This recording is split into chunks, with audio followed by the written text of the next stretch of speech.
Hello friends, आज मैं बनाऊंगी चना दाल से पेड़े और वो भी बिना चाशनी बिना मावा डाले। और बनाने में भी बहुत आसान है और खाने में भी बहुत ज्यादा टेस्टी बनती है। और इस पेड़े की सबसे खास बात ये है कि झटपट से बनने वाली रेसिपी है, बहुत जल्दी बनकर तैयार भी हो जाती है। तो फ्रेंड्स, इसे ट्राई जरूर करिएगा।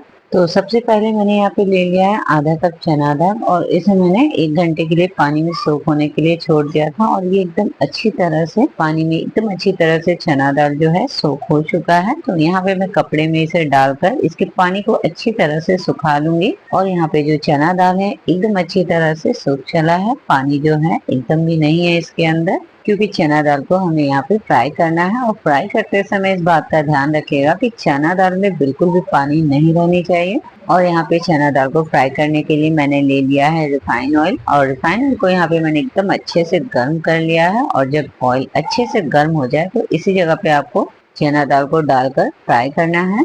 और चना दाल को यहाँ पे फ्राई करते समय चना दाल को हमें लगातार चलाते रहना है।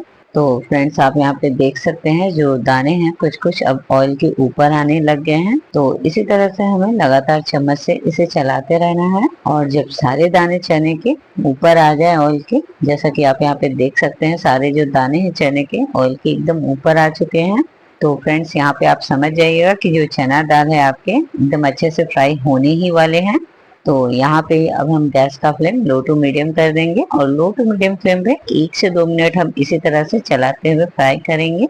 और जैसे ही चना दाल का जो कलर है सुनहरे कलर पे आ जाए तो गैस का फ्लेम हम ऑफ कर देंगे। तो यहाँ पे हम छलनी की मदद से इसे छान लेंगे। छानने से क्या होगा फ्रेंड्स कि जो भी एक्स्ट्रा ऑयल होगा चने दाल में वो एकदम अच्छी तरह से निकल जाते हैं। और यहाँ पे आप देख सकते हैं ऑयल एकदम अच्छी तरह से चना दाल से एकदम निकल भी गया है। तो अब इसे हम एक साइड में रख देते हैं ठंडी होने के लिए। और जब ये ठंडी हो जाएगी तब इसे हमें ग्राइंड करना है।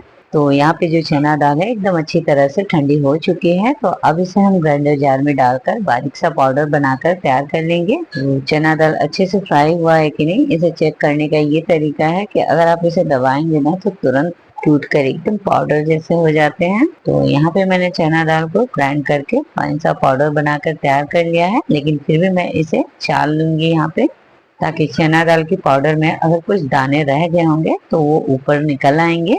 तो इस तरह से चने दाल की पाउडर को चाल जरूर लीजिएगा, इससे मिठाई का जो टेक्सचर है ना बहुत ही अच्छा आएगा। तो यहाँ पे कुछ जो मोटे दाने हैं वो रह गए हैं, तो वापस से मैं फिर से इसे ग्राइंड करूंगी, क्योंकि और थोड़े से चने दाल है उसी में मैं इसे डालकर ग्राइंड कर लूंगी। तो चना दाल को इकट्ठा एक बार में ग्राइंड नहीं करिएगा, मैंने इसे 2 भागों में करके 2 बार चने दाल को मैंने ग्राइंड किया है थोड़ा थोड़ा करके।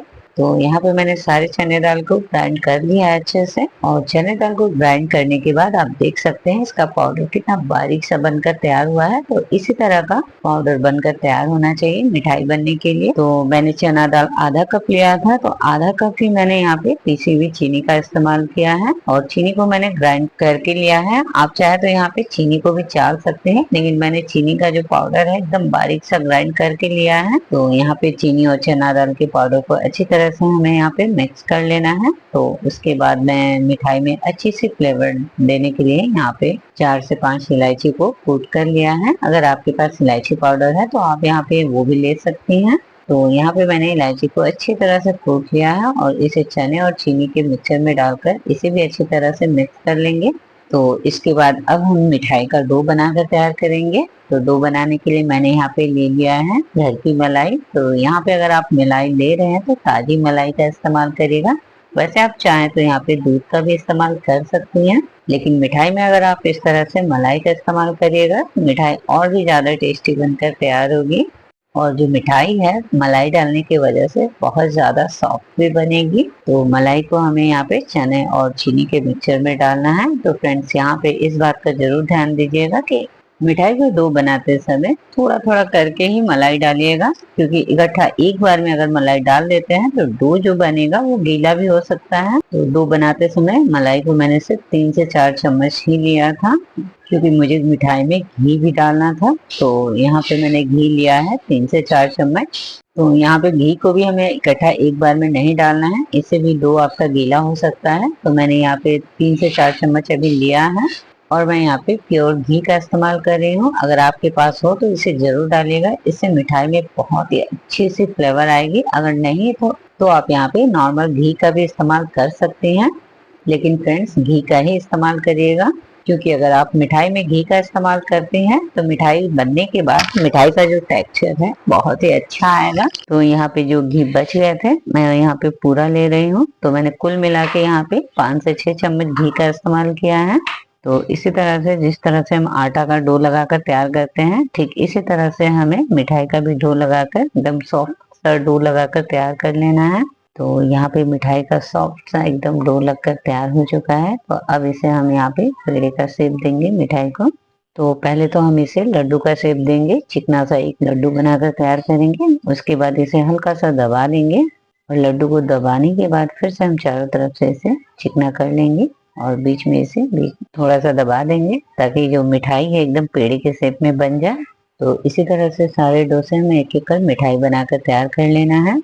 तो इस तरह से फ्रेंड्स आपने देखा ना, घर पे मिठाई बनाना कितना आसान है और बाजार में महंगी मिलने वाली मिठाई को आप घर में बहुत ही कम दाम में बहुत ही कम खर्च में बनाकर तैयार कर सकते हैं और आने वाले किसी भी त्योहार पे या किसी भी ओकेजन पे घर पे ही बहुत ही टेस्टी सी मिठाई बनाकर आप तैयार कर सकते हैं। और बनाने में ये कितना आसान है आपने देखा ही कि इसे बनाना कितना आसान है। और मिठाई को बाजार वाली लुक देने के लिए मैंने इसे बादाम और सिल्वर वर्क से इसकी गार्निशिंग की है और मिठाई बनने के बाद मैंने इसकी कोटिंग नारियल के बुरादे से की है। और अगर आपके पास नारियल का बुरादा नहीं है तो आप इसकी कोटिंग पीसी हुई चीनी से भी कर सकते हैं, इससे भी इसका लुक बहुत ही अच्छा आता है। तो फ्रेंड्स आसान से बनने वाली पेड़े की ये रेसिपी अगर आपको ये अच्छी लगती है तो मुझे लाइक और सब्सक्राइब प्लीज जरूर करिएगा। फिर से मिलती हूँ एक और नई रेसिपी के साथ, तब तक अपना ख्याल रखिएगा। Thank you.